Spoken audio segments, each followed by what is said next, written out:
இயேசுவே நன்றி. Hallelujah. Praise the Lord. Praise you, Jesus. Thank you, Jesus. உமது ரத்தத்தால் எங்களுக்கு கழுவுமானவரை தூய்மையாக்கும் விடுதலை தாரும் அனைத்து மனக்கட்டு உடைக்கப்படுத்தமானவரை ஞானத்தை புனிதரும் mind and heart to be unclean spirit Father mighty name of Jesus. ஜீவ தண்ணீரை உச்சமாண்டவரை இயேசுவே நன்றி. Hallelujah. கல்லான இதயத்தை எடுத்து மாம்சமான இதயத்தை தாருமாண்டவரை எங்களோட உறவாடுகள் இயேசுவே நன்றி. Hallelujah. Praise the Lord. Praise you, Jesus. Thank you, Jesus. இன்னைக்கு திருப்பாடல் 69வது அதிகாரத்தில் இருக்கணும். 69வது அதிகாரத்துல தாவீது நம்ம வந்து சில முக்கியமான விஷயங்களை வந்து நம்ம தியானிக்க அழைக்கின்றார். தாவீதோட வாழ்க்கையில் ஒரு இக்கட்டான ஒரு சூழ்நிலையில இருக்கிறார். அவர் வந்து ஒரு விடுதலை கேட்கிறார். முதல் 1வது வசனத்துல இருந்து 5வது வசனம் வரைக்கும் பாத்தீங்கன்னா அவரோட ஒரு தேவைக்காக அவர் ஒரு விடுதலை கேட்கிறார். ஆண்டவரே என்னை காப்பாத்துங்க. 1வது வசனம். 14வது வசனம் எனக்கு விடுதலை தாங்க, என் சத்தத்தை எனக்கு வந்து ஒரு பதிலை தாங்க. 17 16 17 18வது வசனம் என்ன மீட்பு தாங்க. 29 என்ன பாதுகாப்பு அப்படின்னு சொல்லி ஒரு விண்ணப்பங்கள் ஆண்டவர்கிட்ட எழுப்புகின்றார். அது முதல் காரணம் அவருக்காக. 2வது காரணம் கடவுளுக்காக, ஆண்டவருக்காக. ஆண்டவரே உங்களுக்காக நீங்க ஒரு மீட்பை தாங்க, உங்க பேருக்காக இந்த மீட்பை தாங்க அப்படின்னு. 3வது ஒரு காரணம் அவர் வந்து ஆண்டவரே உங்க குணாதிசயங்களுக்காக. 13ல இருந்து 18 வரைக்கும் பாத்தீங்கன்னா 6ல இருந்து 12 ஆண்டவருக்காக, 13ல இருந்து 18 பாத்தீங்கன்னா ஆண்டவரோட ஒரு குணாதிசயங்களுக்காக. அவர் நல்லவர், அவர் இரக்கம் வாய்ந்தவர், அவரோட வாக்கு தத்தத்தை நிறைவேற்றுகின்றவர் என்று குணாதிசயங்களுக்காக. ஆனா முக்கியமான ஒரு மைய கருத்து அப்படின்றது 13 14 ஆண்டவர் நேரத்திற்காக அவர் காத்து நிற்க அவர் தயாராக இருக்கின்றார். திருப்பாடல் 69ல 13 14 வாசிக்கிறீங்களா? ஆண்டவரே, நான் தக்க காலத்தில் உம்மை நோக்கி விண்ணப்பம் செய்கின்றேன்.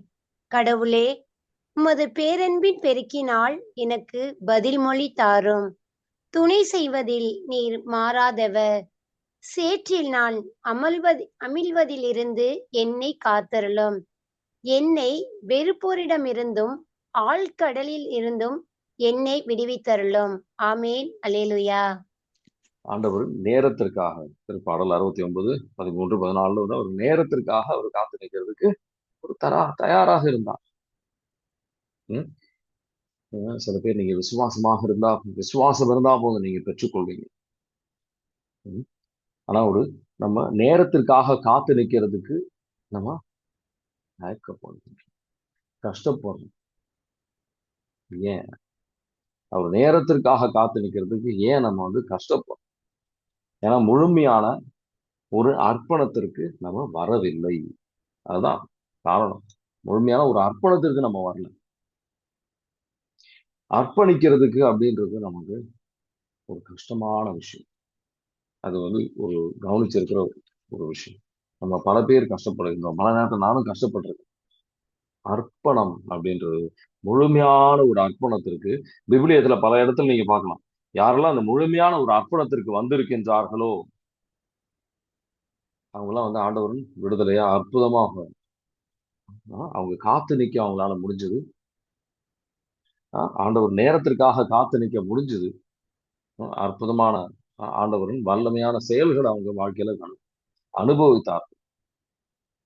தொடக்க நூல்ல வந்து 17வது அதிகாரம் 18 அதுல வந்து ஆபிரகாம் சாஷ்டாங்கமாக விழுவார்.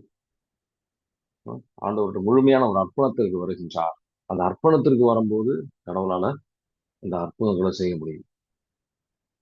இன்னைக்கு அர்ப்பணிப்பதுக்கு சில பேர் நமக்கு பல பேருக்கு தெரியல. அதை நம்ம வந்து எப்படி அர்ப்பணிக்கலாம் அப்படின்னு நமக்கு இன்னைக்கு தெளிவா நீங்க கத்துக்கிட்டீங்க அப்படின்னா உங்க ஆன்மீக வளர்ச்சி ரொம்ப அற்புதமாக இருக்கும். ஏன் நம்மளால அர்ப்பணிக்கிறதுக்கு பல பேருக்கு தெரியல. கவலைகளோட நம்ம வந்து கோயிலுக்கு வரோம், கவலைகளோட நம்ம திரும்ப செல்கின்றோம். அது நம்பிக்கையின் அடையாளம் கிடையாது. ம், நம்பிக்கையின் அடையாளம் கிடையாது. எப்படி கோயிலுக்கு வரும்போது வெளியே கோயிலுக்கு உள்ள போகும்போது சில நேரத்துல நம்ம செருப்பை அவுத்துட்டு உள்ள போறோம். அப்புறம் திருப்பி வரும்போது செருப்பை எடுத்துட்டு செருப்பை போட்டுட்டு திருப்பி வரா மாதிரி இந்த கவலைகளோட ஆண்டவர்கிட்ட கொடுக்குறோம். அவன் திருப்பி அந்த கவலைகளோடு திரும்ப போகணும். அப்படி இருக்கவே கூடாது. உண்மையான நம்பிக்கை இருக்கின்றவர்கள் முழு அர்ப்பணத்திற்கு வந்துட்டோம் அப்படின்னு சொன்னா, இது இனி அவரு பிரச்சனை. கண்ணீரே இருக்கக்கூடாது நம்ம கண்ணுல கண்ணீர் இருக்கக்கூடாது. ஆனா கண்ணீர் இருக்கு, நம்ம உள்ளத்துல சோகங்கள் இருக்கு. யார் பார்த்தாலும் அப்படியே அஹ் அழுகிற ஒரு மூஞ்சியா இருக்கு. அப்படியே வெளியில வந்து அழுகலைன்னா கூட உள்ளத்துல பாரமா இருக்கணும். ஒரு 12 படிகள் நம்ம இன்னும் ரொம்ப சின்ன சின்னதா அவங்களுக்கு இன்னும் தெளிவாக ஆழமான ஒரு அர்ப்பணத்திற்கு வர்றதுக்காக ஒரு 12 படிகள். முதல் படி அப்படின்றது ஆண்டவர் நம்ம மேல வந்து அவரு கருத்தாக இருக்கின்றார் அப்படின்றத வந்து ஆஹ், புரிஞ்சுக்கோங்க, ஏற்றுக்கொள்ளுங்கள். 1 பேதுரு 5வது அதிகாரத்துல 7வது வசனம். அவர் மேல பாரத்தை போடுங்க, ஏன்னா அவரு உங்க மேல வந்து அவரு அக்கறையா இருக்கிறார் அப்படின்றதுனால. 1 பேதுரு 5வது அதிகாரத்துல 7வது வசனம் வாசிக்கிறீங்களா? உங்கள் கவலைகளை எல்லாம் அவரிடம் விட்டுவிடுங்கள், ஏனென்றால் அவர் உங்கள் மேல் கவலை கொண்டுள்ளார். ஆமேன், அல்லேலூயா. ஆமேன், ஹalleluya. இது ரொம்ப முக்கியமான விஷயம். நம்ம எத்தனை பேர் வந்து உண்மையா கடவுள் நம்ம மேல வந்து கவலை கொண்டுள்ளார் அப்படின்னு நம்ம விசுவசிக்கிறோம். உண்மையா நம்ம அதை விசுவசிக்கிறோம் அப்படின்னா நம்மளால அர்ப்பணிக்க முடியும். அர்ப்பணிக்க முடியும். யாரை நம்ம நம்பிக்கை வைக்கிறோமோ நம்ம வந்து அர்ப்பணிப்போம். நம்ம அதை கொடுத்துருவோம். எந்த விஷயமா இருந்தாலும் நீங்க பாத்துக்கோங்க அப்படின்னு கொடுக்கறதுக்கு நம்ம தயாரா இருக்கும். பல நேரத்துல நம்ம வந்து கடவுள்கிட்ட அர்ப்பணிக்காத காரணம் என்ன?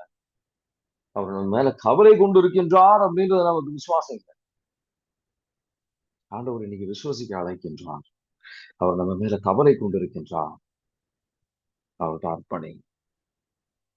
முதல்ல இதை வந்து ஏற்றுக்கொள்ளுங்கள். கடவுள் என் மேல அன்பு வைத்திருக்கின்றார். அவர் நம்ம மேல வந்து ஆஹ் அவரை நம்ம அந்த அன்பின் அடிப்படையில் நம்ம தான் அர்ப்பணிக்கிறதுக்கு ஆண்டவர் அழைக்கின்றார். இரண்டாவது படி அப்படின்றது சின்ன சின்ன படிகளா உங்களுக்கு வந்து இன்னும் தெளிவுபடுத்துவதற்காக சின்ன சின்ன படிகளா நம்ம இன்னைக்கு தியானிக்க போறோம். ஆண்டவர்கிட்ட கவலைகள் கொண்டு வரும்போது, ஆண்டவரே எனக்கு பல கவலைகள் இருக்கு அப்படின்னு சொல்லி ஆண்டவரே இந்த கவலைகள்லாம் எடுத்துருங்க அப்படி இல்லை. ஒரு ஒரு கவலைகளாக ஆண்டவர்கிட்ட அர்ப்பணிங்க. ஆண்டவரே என் பிள்ளைகளை பத்தி இந்த கவலை இருக்கு, இந்த பிரச்சனை, இந்த கவலை இருக்கு, அவங்க படிப்பை பத்தி கவலை இருக்கு, பொருளாதாரத்தை பத்தி என்ன எந்தெந்த விஷயங்கள் இருக்கோ எல்லாம் ஒன்றொன்றா ஆண்டவர்கிட்ட கொண்டு வாங்க. எப்படி ஒரு நண்பர்கிட்ட எல்லாத்தையும் நம்ம வந்து பேசுவோமோ, எல்லா விஷயங்களும் வந்து உண்மையான நம்ம ஒரு நண்பரை நம்மளை விசுவசிக்கிறோம் அப்படின்னா முழுமையாக எல்லாம் வந்து நம்ம பேசுவோமோ, அதே மாதிரி ஆண்டவர்கிட்ட எல்லாம் ஆண்டவர்கிட்ட பேசணும். ஆண்டவர்கிட்ட சொல்லுங்க.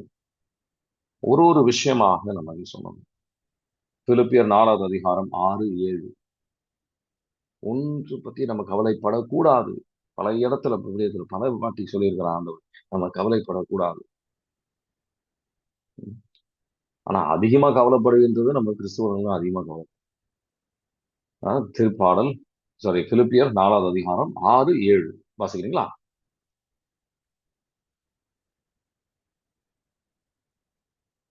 பிலிப்பியர் 4வது அதிகாரம் 6, 7.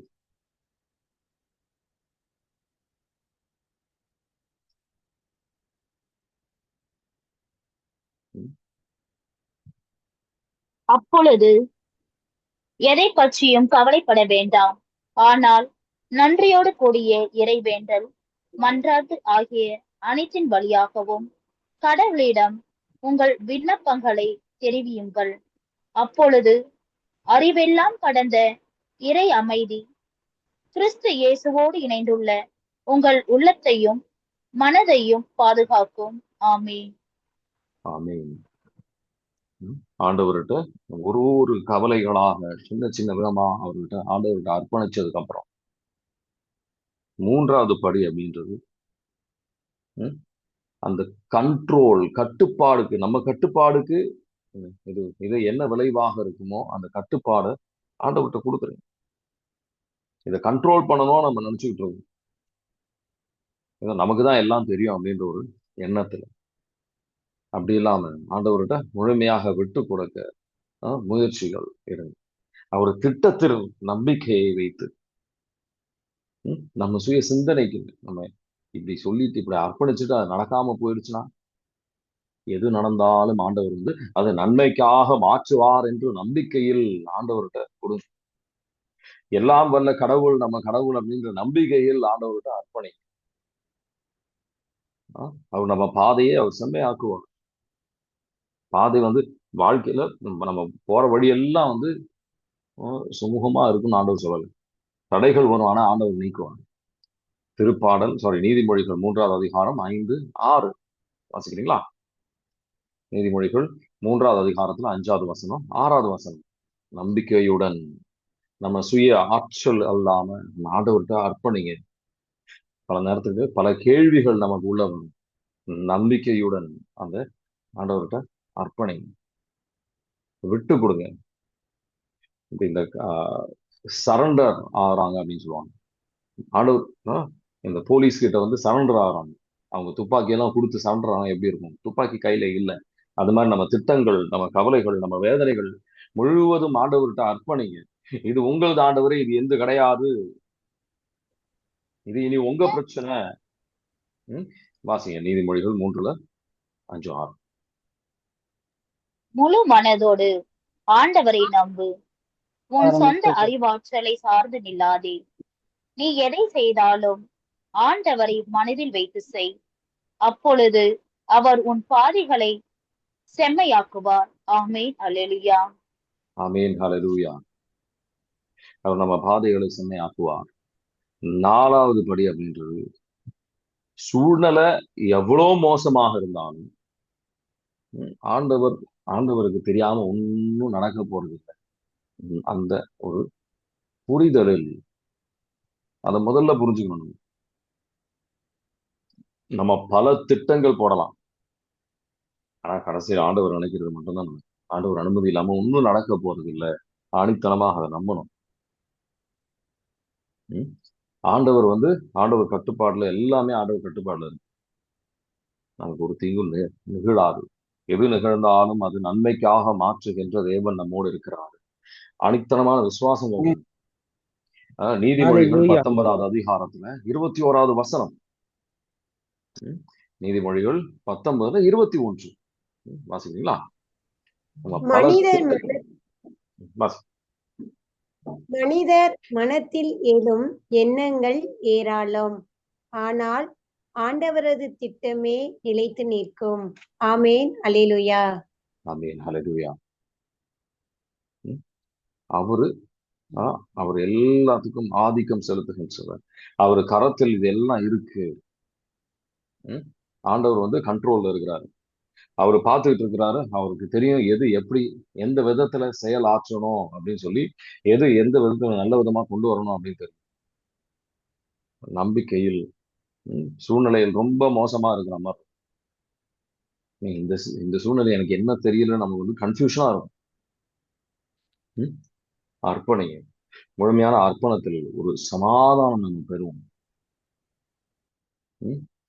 அந்த பயத்துல, குழப்பத்துல, விசுவாசம் இல்லாத ஒரு நிலையில நமக்கு ஒன்றும் விளங்காது. நம்மளால முடிவுகள் எடுக்க முடியாது. 5வது ஒரு படி அப்படின்றது பயத்தை விசுவாசத்தால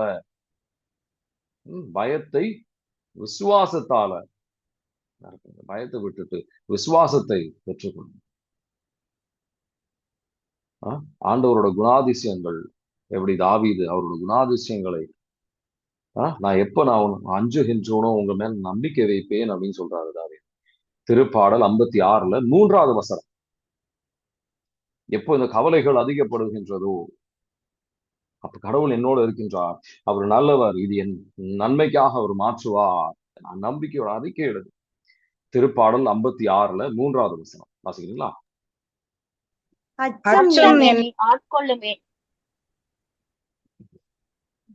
அச்சம் என்னை அச்சம் என்னை ஆட்கொள்ளும் நாளில் உம்மையே நான் நம்பியிருப்பேன்.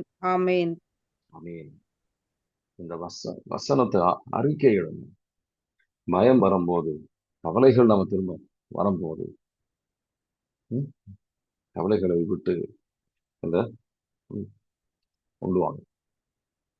பல படிகள் ஆண்டவர் வந்து சொல்லி எடுக்க வேண்டிய பல சூழ்நிலைகள்ல இது என்ன நடக்கும், ஏது நடக்கும், நமக்கு ஒன்றும் தெரியாதது. சூழ்நிலைகள் ஆண்டவர் வந்து அற்புதமா மாற்றிருக்கின்ற சூழ்நிலைகள், பல சூழ்நிலைகள் நான் பார்த்திருக்கேன். உங்ககிட்ட நான் வந்து ஒரு சாட்சியாக பல சூழ்நிலைகள் நான் சொல்லியிருக்கேன். கடவுள் நம்மோடு இருக்கின்றார். அவர் நல்லவர். எல்லா நன்மைக்காக மாற்றுகின்றவர் நம்மோடு இருக்கின்றார். நம்ம எந்த சூழ்நிலையும் நம்ம வந்து கவலைக்கு உள்ளாக வேண்டிய அவசியமே கிடையாது. எந்த சூழ்நிலையிலையும் ம், ஒரு என்ன சொல்லணும்னா, இப்போ டிவைன் ரிட்ரீட் சென்டர்ல வந்து ஒரு ஊழியம் பண்ணிட்டு இருக்கு. அந்த ஊழியத்துக்கு போகும்போது ஆண்டவரே, என்ன ஆண்டவர் சொல்றாரு, நீ அங்க போ அப்படின்றாரு. நான் அங்க போனா எப்படி இருக்குன்னு தெரியாது. அவங்க ஏற்றுக்கொள்வாங்களான்னு தெரியாது. பல விதமான கேள்விகள் மனசுல இருக்கும்போது, விசுவாசம்னா என்ன? ஆண்டவர் சொல்றாரா? ஆண்டவர் சொல்றபடி நான் செய்யணும். அதை செய்யும் போது அந்த ஆசீர்வாதங்கள் எண்ணற்ற ஆசீர்வாதம்.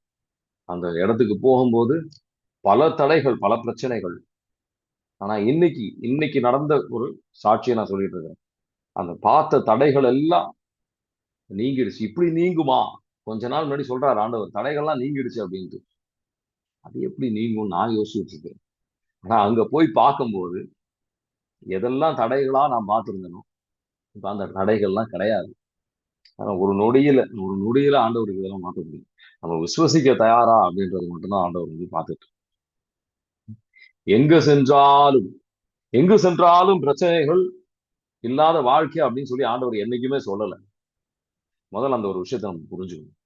பல நேரத்துல நம்ம வந்து இந்த ஒரு இடத்துக்கு சென்றா, நம்ம கோயில போய் ஊழியம் செஞ்சா, இது அங்க போய் நம்ம ஊழியம் செஞ்சா, இது இங்க இருந்து நம்ம இது செஞ்சா நம்ம பிரச்சனையே இருக்காது, பிரச்சனை இல்லாத ஒரு வாழ்க்கையை நம்ம ஆசைப்படுறோம். இதெல்லாம் கனவுல மட்டும்தான் நமக்கு. வாழ்க்கை நடைமுறை வாழ்க்கைன்னு சொன்னா பல தடைகள் இருக்கும், பல பிரச்சனைகள் இருக்கதான் செய்யும். ஆனா அஞ்சாதே, நான் உன்னோடு இருக்கின்றேன். இம்மானுவேல், கடவுள் நம்மோடு இருக்கின்றார். கைவிடாத கடவுள் நம்மோடு இருக்கின்றார். எந்த சூழ்நிலையும் கைவிட மாட்டார். எங்கு சென்றாலும் நம்மோடு இருப்பாரு. நம்ம தாங்கி பிடிக்கிறதுக்கு அவர் தயாரா இருக்கு. விசுவாசத்துல நம்ம முன்னாடி செல்லணும். பல நேரத்துல நம்ம வந்து ஆண்டவர் விசுவாசத்துக்கு பதிலாக நம்ம சூழ்நிலையை தான் அதிகமா பார்க்கணும். பேதுருவை ஆண்டவர் முதல்ல பார்க்கும்போது, இந்த இடத்துக்கு நீ வந்து அவன் போடு, வலைய வீசு, உனக்கு வந்து மீன் கிடைக்கும் அப்படின்றாரு. அவருடைய எல்லா பிரச்சனையும் சொல்றாரு. ஆண்டவரே, நாங்க காலையில இருந்து நைட்டு வரைக்கும் மீனை பார்த்துட்டு இருக்கிறோம், ஒண்ணுமே கிடைக்கல. இப்ப மட்டும் போய் பேசினா, இப்ப மட்டும் இது வீசினா எப்படி கிடைக்கும்? ஏதோ கடவுளுக்கு தெரியாத மாதிரி. அவர் சொன்னா செய்யறதுக்கு, அவர் வார்த்தையை நம்ம விசுவசிக்கிறதுக்கு தயாரா? ஆண்டவர் கேட்கிற கேள்வி ஒன்றுதான், வேற ஒண்ணும் இல்லை. ஆனா பல நேரத்தில் நம்ம தயார் கிடையாது. இணைச்சட்ட நூல் 31வது அதிகாரம் 8வது வசனம். இணைச்சட்ட நூல் 31வது அதிகாரத்துல 8வது வசனம். ஆண்டவர் நம்ம முன்னாடி போய் நம்ம பாதையை செம்மையாக்கும். அவர் நம்ம விட்டு விலக மாட்டார், கைவிட மாட்டார். ஆண்டவரே உனக்கு முன் செல்வார், அவர் உன்னோடு இருப்பார், அவர் உன்னை விட்டு விலக மாட்டார், அவர் உன்னை கைவிடவும் மாட்டார். அஞ்சாதே, திகையாதே. ஆமேன். அல்லேலூயா. ஆமேன். அல்லேலூயா. 7வது ஒரு படின்றது பொறுமையாக இருக்குது. இது நமக்கு பல பேருக்குள்ள நமக்கு கிடையாது. உண்மையை சேர்த்து தான் சொல்றேன். நமக்கு இந்த வயசுக்குள்ள இது நடந்துடணும், இந்த வயசுக்குள்ள அது நடந்துடணும். இது இந்த காலத்துக்குள்ள எனக்கு ஒரு 6 மாசத்துக்குள்ள வேலை வந்துடணும், 2 மாசத்துக்குள்ள இது நடந்துடணும், விசா வந்துடணும். பல விதமான ஆண்டவருக்கு நிபந்தனை கொடுத்துட்டு தான் நம்ம வந்து ஜெபத்துக்கே போறோம். அர்ப்பணிக்கிறதுன்றது அப்புறம் தான். முதல்ல ஆண்டவர்கிட்ட நம்ம என்ன சொல்றோம், நேரத்தை தான் கொடுக்குறோம். இதுக்குள்ள நீங்க இதெல்லாம் செஞ்சாகணும். திறந்த மனப்பான்மை. சபை உரையாளர் 3வது அதிகாரம் 11வது வசனம். எல்லாம் அவர் நேரத்துல வந்து அவர் அற்புதமா மாற்றுவார். என்ன கேட்டீங்கன்னா பல விதமான சாட்சிகள் நடக்கும்போது நான் வந்து அற்புதம் ஆண்டவர் செய்யும் போது பல கேள்விகள் கடவுள்கிட்ட கேட்டிருக்கேன். ஏன் ஆண்டவர் இந்த மாதிரி, ஏன் அந்த மாதிரி அந்த மாதிரி அப்படின்ட்டு. பல சூழ்நிலையில பதில் வந்தது கிடையாது. இதுக்குள்ள இது நடந்திருக்கணுமே, ஏன் இன்னும் நடக்கல அப்படின்ட்டு ஆண்டவர்கிட்ட கேள்வி கேட்டிருக்கு. பதில் உடனே வரல. கொஞ்ச நேரத்துக்கு அப்புறம் ஆண்டவர் வெளிப்படுத்தி இருக்கின்றார். இதனாலதான் இது நடக்கல இவ்வளவு நாள். எனக்குள்ள ஒரு மாற்றத்துக்காக ஆண்டவர் காத்து நின்றார். நம் விசுவாசம் ஆழப்படுவதற்காக, அவரோட நெருக்கமாக வருவதற்காக பல தடைகள். பல நேரம் 2 வருஷம்லாம் வேலை இல்லாம இருந்திருக்கு. வேலைக்கு தேடி தேடி தேடி நம்ம வந்து ஒன்னும் நடக்காம, அப்பதான் பல நேரத்துல நம்ம உண்மையான அர்ப்பணத்திற்கு வர்றதே அந்த நேரத்துலதான். நம்ம எல்லா முயற்சிகளும் முடிஞ்சதுக்கு அப்புறம் தான் வந்து உண்மையான அர்ப்பணத்துக்கு நம்ம வருகின்றோம். அந்த முயற்சி எடுக்கின்ற காலம் நம்ம பொறுமையா இல்லை, பதற்றத்தோட இருக்கிறோம். நம்ம முயற்சிகள் எல்லாம் எல்லாத்தையும் முயற்சி பண்ணியாச்சு. அதுக்கப்புறம் இனி ஒண்ணும் இல்லை அப்படின்ற ஒரு நிலையில உண்மையான அர்ப்பணம் வர்றது அப்படின்றது பல பேர் வாழ்க்கையில நான் பார்த்தது விபரீதத்திலும் நீங்க பார்க்கலாம். எல்லா முயற்சிகளும் எடுத்திருப்பாங்க. இதுக்கப்புறம் மனுஷனால முடியக்கூடிய ஒண்ணும் இல்லை. அந்த நேரத்துல தொடக்க நூல் 17வது அதிகாரம் 1வது வசனத்துல என் முன்னாடி நட, மாசற்றதா நட அப்படின்னு சொல்லிட்டு அப்ரஹாம் சொல்றாரு கடவுள். தொடக்க நூல் 17வது அதிகாரம் 1-3. அவர் சாஷ்டாங்கமாக கடவுள் நடைபெற்று அவரு விடுறாரு. அவர் அர்ப்பணத்தின் அடையாளம் அது. உங்களுக்கு பொறுமை இருந்தால் அற்புதமான விஷயங்கள். ஆண்டவரே இதுக்குள்ள நீங்க இதை செய்யுங்க, இதுக்குள்ள நீங்க செய்யுங்க. இது முக்கியமான தடை. அர்ப்பணத்துக்கு முக்கியமான தடை இதுதான். முழுமையான அர்ப்பணம் அப்படின்றது அவர் நேரத்திற்காக காத்து நிக்கிறது அப்படின்றது வாசிக்க தேவையில்லை, நேரம் இல்லை. இது எப்படி நடக்கும்? பல நேரத்துல வந்து அந்த 8வது ஒரு படி அப்படின்றது மனம் திறந்து நம்ம ஜெபிக்கிறது கிடையாது. இந்த இந்த விளைவு எப்படி வந்தாலும் நான் ஏற்றுக்கொள்ள தயாரா. நம்ம ஒரு இன்டர்வியூக்கு போறோம். அந்த இன்டர்வியூ கிடைக்கல. கிடைச்சா அவங்க மேல நம்பிக்கை வைக்கிறேன். நிபந்தனை இருக்கின்ற ஜபங்கள் தான் நம்ம வைக்கிறோம். நமக்கு நம்மளால பல நேரத்துல வந்து நமக்கு அர்ப்பணம்னா என்னன்னு தெரியல. சில நேரத்தில் அவுட்கம், அதோட விளைவை ஆண்டவர்கிட்ட கொடுங்க. அதான் நம்பிக்கைன்றது. கிடைக்கலன்னா இயேசுவே நன்றி அப்படின்னு சொல்லக்கூடிய ஒரு மனநிலை. அந்த கல்யாணம் நடக்கலைன்னா நம்ம இயேசுவே நன்றி அப்படின்னு சொல்லக்கூடிய மனநிலை வரும்போதுதான் உண்மையான நம்பிக்கை அப்படின்றது. முக்கியமான அந்த நம்மளால அந்த அதோட விளைவு எப்படி இருக்கும்ன்ற பயங்கள் இருக்குது அப்படின்னா பல நேரத்தில் நமக்கு அர்ப்பணம் தெரியலன்னு அர்த்தம். நம்பிக்கை வைக்க நம்மளால முடியலன்னு அர்த்தம். ஆண்டவரே என்னை அர்ப்பணிக்க உதவி செய்யுங்க அப்படின்னு சொல்லி கேளுங்க. ஒரு சிறு பிள்ளையாக ஒரு அர்ப்பணத்திற்கு வர எப்படி ஒரு குழந்தை அப்பா கிட்ட குதிக்குதோ அது மாதிரி அப்பா விண்ணக தந்தை கிட்ட நம்ம அர்ப்பணிக்கிறதுக்கு ஆனா கிருபை அவர்கிட்டே கேளுங்க, அவரே உதவி செய்வார். 9வது படி அப்படின்றது அவரோட வார்த்தை, நம்பிக்கை தருகின்ற வார்த்தையை வந்து தியானி. திருப்பாடல் 37வது அதிகாரம் 5வது வசனம். அது மாதிரி வசனங்களை உச்சரிங்க, அறிக்கையிடுங்க. திருப்பாடல் 37 5வது வசனம் வாசிக்கிறீங்களா? உன் வழியை ஆண்டவரிடம் ஒப்படைத்து விடு, அவரையே நம்பியிரு, அவரே உன் சார்பில் செயலாற்றுவார். ஆமேன் அல்லேலூயா. ஆமேன் அல்லேலூயா. அறிக்கையிடுங்க. முக்கியமா உங்க மனசுல இந்த கவலைக்கு உள்ளாகின்ற சூழ்நிலையில் இதை நீங்க அறிக்கையிடணும். பயத்தோட ஜெபிக்கிறவனுக்கு ஒன்றும் கிடைக்காதாமா. நடக்காது. ஏன் இது நடக்காது அப்படின்னு. ஆண்டவருக்கு என் மேல அன்பு இல்லையா, ஏன் இதை செய்ய மாட்டேங்கிறாருன்றதான் நம்ம கேள்வி. இந்த சூழ்நிலையில் நம்ம நம்பிக்கை வைக்கல அப்படின்னா வருங்காலத்துல இதை விட பெரிய பிரச்சனைகள் வரும்போது நம்மளால நம்பிக்கை வைக்க முடியாது. அதனால இந்த சூழ்நிலையிலேயே நம்ம நம்பிக்கை திடமாகணும். அவர் பிள்ளைகளாக நம்ம வாழணுன்றதுக்காக அந்த இக்கட்டான சூழ்நிலையிலிருந்து அவர் விடுதலை தரமாட்டார். நம்பிக்கை வைங்க, ஆண்டவரோட வார்த்தையை உச்சரிங்க. அந்த முக்கியமா அந்த கேள்விகள் கவலைகள் வரும்போது ஆண்டவர் வார்த்தையை உச்சரிங்க. இந்த நம்பிக்கை தருகின்ற வார்த்தை, உங்க இதயத்தை தொடுகின்ற வார்த்தைகளை உச்சரிங்க. 10வது விஷயம் அப்படின்றது, இது நீங்க எல்லா நாளும் அர்ப்பணம் அப்படின்றது நீங்க எல்லா நாளும் செய்யணும். எல்லா நாளும் இந்த அர்ப்பணத்தை நம்ம செய்யணும். மத்தேயு 6வது அதிகாரத்துல 34வது வசனம், நாளையை பத்தி கவலைப்படாது, நாளைக்கு வேற பிரச்சனை வரும் தான் ஆண்டவர் சொல்லியிருக்கிறார். நாளைக்கு பிரச்சனையே வரான்னு சொல்லல. அந்த வர போற பிரச்சனைங்க அடுத்த நாள் திருப்பி அர்ப்பணிக்கணும். நம்ம ஆண்டவரே இந்த நாள் நான் உங்களுக்கு அர்ப்பணிக்கின்றேன், வரப்போகின்ற கவலைகளை நான் அர்ப்பணிக்கின்றேன். இது ஒரு நாள்ல நடக்கிற ஒரு விஷயம் கிடையாது. அர்ப்பணம் அப்படின்றது அன்றாட நாள் நம்ம செய்ய வேண்டிய ஒரு விஷயம். அன்றாட நாள் நமக்கு தேவைகள் இருக்கு, அன்றாட நாள் கவலைகள் வராம இல்லை. மத்தேயு 6வது அதிகாரம் 34வது வசனம் வாசிக்கிறீங்களா? ஆகையால் நாளை வசனம். ஆகையால் நாளைக்காக கவலைப்படாதீர்கள், ஏனெனில் நாளைய கவலையை போக்க நாளைய வழி பிறக்கும்.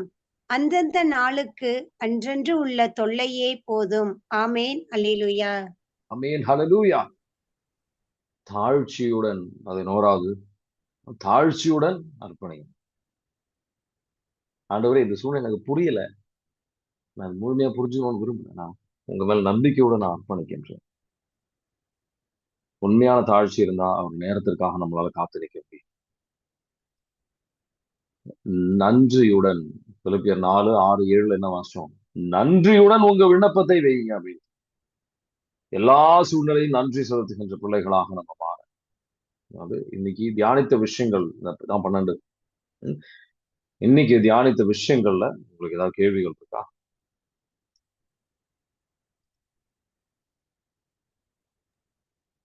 பிரதர் 6வது சொல்லுங்க பிரதர். 6வது படி அப்படின்றது ஆண்டவரோட விசுவாசத்துல நம்ம நோக்கம் இருக்கணும். நம்ம சூழ்நிலைகளை அதிகமா நம்ம சிந்திக்கணும். நம்ம சிந்திப்பதனால அந்த கவலைகள், அந்த பிரச்சனையை பத்தி சிந்திக்கிறதுனால நமக்கு இன்னும் கவலைகள் அதிகம் தான் ஆகுது. நமக்கு அந்த சூழ்நிலை மாறது கிடையாது. அதுக்கு பதிலா கடவுளோட எவ்வளவு விசுவாசமானவர் அதை பத்தி சிந்திங்க. இது கடந்த காலத்தில் அவர் எப்படி இந்த மாதிரி இக்கட்டான ஒரு சூழ்நிலையில உங்களை காப்பாத்தி இருக்கிறாருன்றது சிந்திங்க. ஒரு ஒரு நடைமுறை வாழ்க்கையில இன்னும் தெளிவா அதை வந்து புரிஞ்சுக்கணும்னா, நடந்த விஷயங்கள் ஒரு வாட்டி எந்தெந்த விதத்துல வந்து அவரு உங்களை காப்பாத்தி இருக்கிறாருன்னு ஒரு புத்தகத்துல எழுதி வைங்க.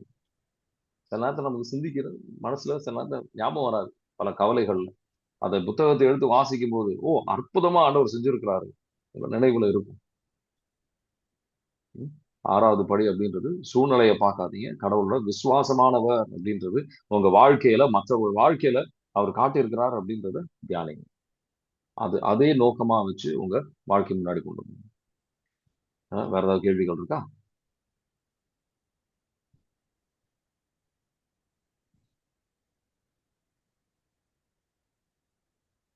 இயேசுவே நன்றி, hallelujah, praise the lord, praise Jesus, thank you Jesus. உங்க இரத்தத்தால் எங்களை கழுவும் ஆண்டவரே, தூய்மையாக்கும், விடுதலை தாரும், அனைத்து விதமான கட்டுகள் உடைக்கப்படாத ஆண்டவரே, முழுமையான எங்க கவலைகள் அர்ப்பணிக்கின்றோம். கவலைகள் கட்டுகள் உடைக்கப்படாத ஆண்டவரே, கவலைகள் நாங்க அர்ப்பணிக்கின்றோம். நீங்க உங்க கண்ட்ரோலுக்கு, உங்க கட்டுப்பாடுக்கு நாங்க எல்லாம் அர்ப்பணிக்கின்றோம் ஆண்டவரே. எங்கள் மேல் கவலை கொண்டிருக்கின்ற நான் விசுவாசத்தில் நாங்கள் அர்ப்பணிக்கின்றோம். உங்க சமாதானத்தில், அளவெல்லாம் மேலான ஒரு சமாதானத்தில் இயேசு கிறிஸ்துவில் இருக்க எங்க விசுவாசத்தை திடப்படுத்தும் ஆண்டவரே. ஆழமான ஒரு விசுவாசம், ஆனா எங்களுக்கு தாரும், விசுவாசத்தின் கிருபை எங்களுக்கு தாரணும், வரத்தை எங்களுக்கு தாரமானது. உங்க அன்பில் உங்க விசுவாசத்தில் நிலைத்திருக்கின்ற பிள்ளைகளாக எங்களை மாற்றும். அன்றாட நாள் ஒரு ஆழமான ஒரு அர்ப்பணத்திற்கு வர உதவி செய்ய மாட்டவரே. ரத்தத்தால் எங்களை கண்ணும் தூய்மையாக்கும், விடுதலை தாரும். அனைத்து விதமான கட்டுகள் உடைக்கப்படட்டும். இந்த அர்ப்பணத்திற்கு வருவதற்கு தடையாக இருக்கின்ற எல்லா கட்டுகளும் உடைக்கப்படட்டும். Bind and cast every unclean spirit, Father, mighty name of Jesus we pray. Amen. God bless you. Have a nice day. Thank you. பேசலாம் brother. Praise the Lord. வாங்க.